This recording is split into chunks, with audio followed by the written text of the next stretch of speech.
Hello everyone, welcome to my channel.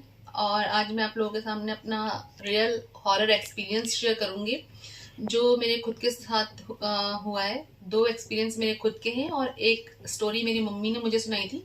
तो start करते हैं फर्स्ट स्टोरी से।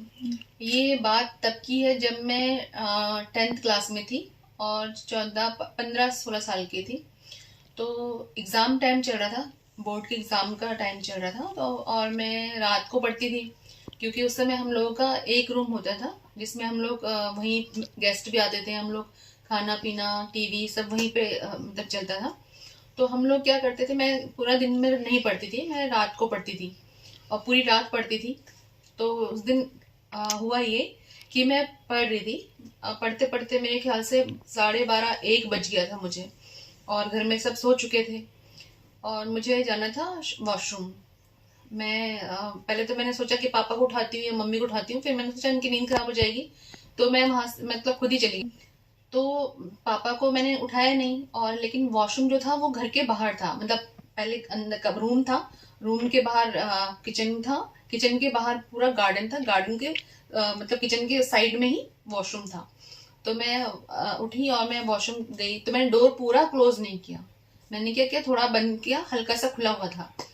तो जैसे ही मैं बैठी तो 2 बार नॉक हुआ इस टाइप से। मतलब वो जो आवाज है, वो साउंड जो है, वो मैं कभी भूल नहीं सकती। अगर आज भी कोई मुझे नॉक करे तो वो आवाज में मतलब बिल्कुल बता सकती हूँ कि हाँ ये वही आवाज थी, है या नहीं है। तो 2 बार नॉक हुआ, मुझे लगा शायद पापा आए क्योंकि उनको पता है कि ये डरती है। तो फिर मैं मतलब सुसु करके जब उठी तो वो नॉक दोबारा 2 बार फिर से हुआ। और मैं मतलब एकदम से मेरे माइंड में, क्योंकि मॉर्निंग में क्या हुआ था उसी दिन आईआईटी कैंपस में किसी राजस्थानियों ने अपनी बहू का सर और धड़ अलग करके झाड़ियों में फेंका हुआ था। और पुलिस आई और पुलिस उसको बोरे में रख के, जिप में रख के जा रही थी। और मैं पहुंची देखने के लिए कि मतलब एक्चुअल में मतलब सच बात है या झूठ बात है। तो मैं वहां गई तो देखा तो वो बोरे में तब तक वो पैक कर चुके थे। और जैसे हम लोग को कभी ऐसी कोई चीज देखते हैं तो हम लोग एकदम से डर जाते हैं ना, तो वो सेम वही वहां पे मेरे साथ भी वही हुआ। मैं डर गई थी। और जैसे वो सेकंड टाइम नॉक हुआ तो मेरे माइंड में मॉर्निंग वाली बात क्लिक की कि कहीं वो तो नहीं थी। और मैंने डोर क्लोज किया और कुंडी लगा दी। उसके बाद मुझे कोई साउंड नहीं आया 10-15 मिनट तक। उसके बाद फिर मुझे वॉशरूम के बाहर से और आगे फूल का बहुत बड़ी झाड़ थी, वहां तक छम छम की आवाज आई। फिर वो वापस आई, फिर गई, फिर वापस आई, फिर गई, फिर नहीं आई वापस। और मैं अंदर इतना लिटरली इतना कांप रही थी और आंसू अपना आप गिर रहे थे। मतलब मैं मतलब जो मैं सोचती थी कि लोग कांपते हैं या लोग ऐसे डरते हैं, वो एक्टिंग करते हैं, बट उस दिन मतलब सीरियसली मैं रो रही थी और मैं कांप रही थी। तो 4 बजे के आसपास आईआईटी के अंदर क्या होता है, मैं हम लोग उस समय आईआईटी में रहते थे, दिल्ली आईआईटी में। तो 4 बजे के आसपास जो गार्ड है वो पूरी आईआईटी में चक्कर लगाते हैं, राउंड पे होते हैं और सीटी बजाते हैं। तो गार्ड ने सीटी बजाई और मुझे लगा कि अगर कोई होगा बाहर और मैं बाहर जाऊंगी, गार्ड अगर मैं चिल्लाऊंगी तो गार्ड तो कम से कम मुझे बचाने आ ही जाएगा। मतलब वो गार्ड की सीटी के सहारे और गार्ड के सहारे मैं डोर मैंने खोला और मैं भाग के कमरे में गई और भूत भूत भूत भूत हिंदी देते चिल्लाने लग गई। तो पापा और मम्मी दोनों उठ गए। पापा फिर बाहर गए, पापा ने देखा तो कुछ नहीं था। और मेरे को फिर मतलब नेक्स्ट डे मुझे फीवर हो गया बहुत भयंकर वाला। फिर मेरे मामा जी हैं जो मतलब ये सब जानते हैं। तो वो आए, उन्होंने हम लोगों में उत्तराखंड, मैं उत्तराखंड से हूँ बेसिकली। तो हम लोग में रखवाली होता है कि राख वाख मंत्र करके और टीका वका करते हैं। तो उसके बाद में ठीक हो गई थी। तो पहली स्टोरी मेरी यहीं पे खत्म होती है। तो स्टार्ट करते हैं सेकंड स्टोरी। ये मैंने खुद ने अपनी आईज से देखा हुआ है गाइस, माय गुडनेस। मतलब मैं वो चीज कभी आज मतलब पूरी लाइफ नहीं भूल सकती। जो मैंने उस दिन देखा वो क्या था क्या नहीं था वो भगवान जाने।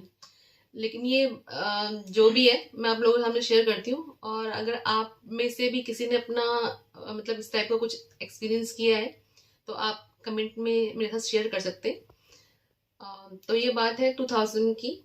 मेरी कजन सिस्टर जो है उनकी शादी जस्ट हुई थी, मेरे मामा जी की बड़ी बेटी। और जो छोटी बेटी है वो मेरी बहुत ही बेस्ट फ्रेंड थी उस टाइम पे। तो हम लोग मतलब शादी के बाद एल्बम वॉश होके दीदी की आई, और मैं और वो चौराहे पे खड़े हुए थे। वो मुझे छोड़ने आई थी, मैं उसके घर गई हुई थी, हम लोगों ने एल्बम देखी, फिर वो मुझे छोड़ने आई, हम लोग चौराहे पे खड़े होके बात कर रहे थे। तो हम लोग बात कर रहे थे कि ये जो फोटो हम लोगों की जो जो अच्छी आई हुई है वो वॉश करवा के हम अपने पास रखेंगे, ताकि वो हमारी अपनी पर्सनल मेमोरीज में सेव हो जाए।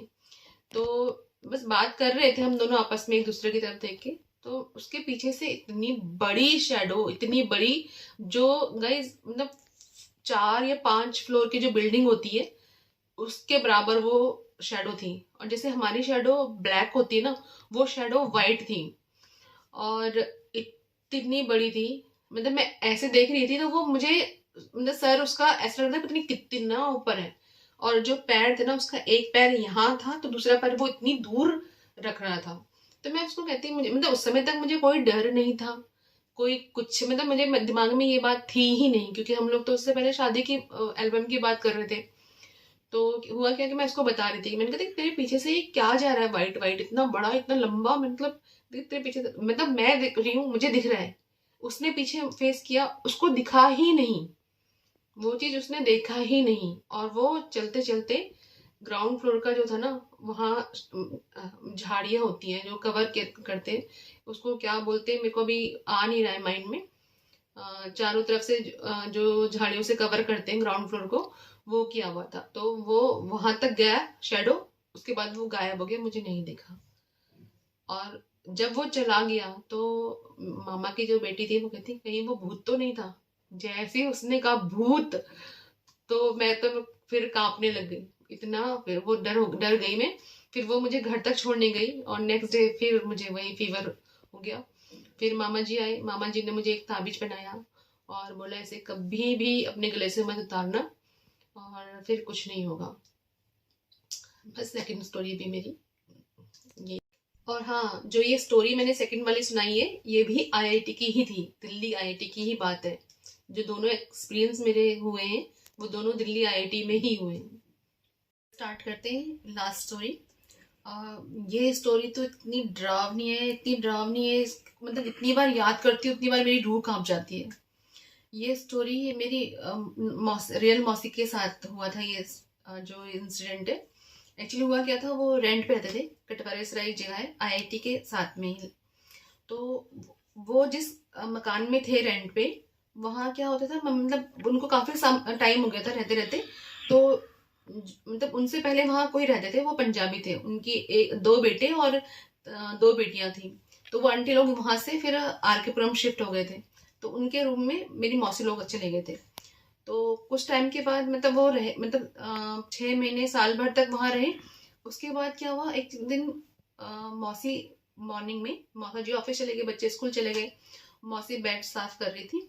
तो जैसे मौसी ने चादर हटाया बेड साफ करने के लिए, झाड़ने के लिए, किसी ने इतनी तेज बेड पे डंडी मारी। मौसी मौसी को पहले समझ में ही नहीं आया कि ये हुआ क्या। उन्होंने बेड के नीचे देखा, फिर सोचा कहीं बाहर से आवाज तो नहीं आई, मेरा वहम है, मतलब उनको समझ में नहीं आया कि ये हुआ क्या।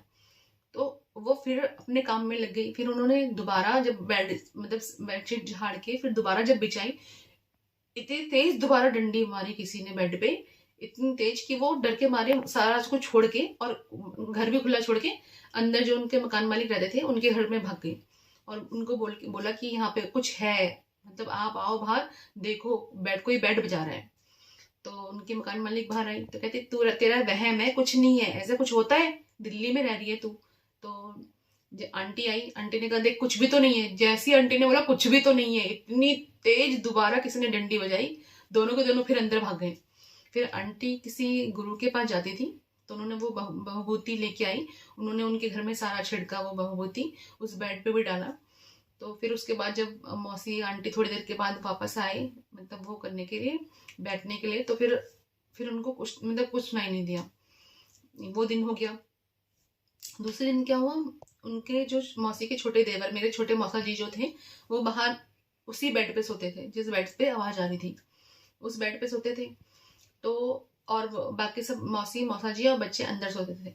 तो उन्होंने क्या किया, वो सोए हुए थे रात के 12, साढ़े 12, 1 बजे के आसपास की बात है।